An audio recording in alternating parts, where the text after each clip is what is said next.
Kuki militantsingna sabungkok khunawda bom nongmaina landarakre. Ngasi ayuk pung ahumlom tarakpada yaingangpokpi PS ki manung channa leiba sabungkok khunawda kuki militantsingna kauna chingthaktagi bom amadi nongmai kaptharakre haire.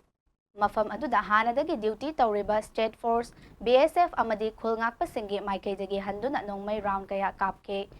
Nongmai kapnaba adu ayuk pung nipan fawba matat oina chathaki haire. Mafam adugi miyamna drone sizinaduni yengbada kauna ching mathakta khutlai paiba kuki militant samarom leiba uki makhatana ngase nungthil tuichin lokha tainaba mafamda kuki militant singna bom amadi nongmai round kaya kapsilaktuna landarakpadagi khulngakpa khunja singa nongmai kapnabada khunja ahum bom machet amadi nongmai na panduna sokle haire.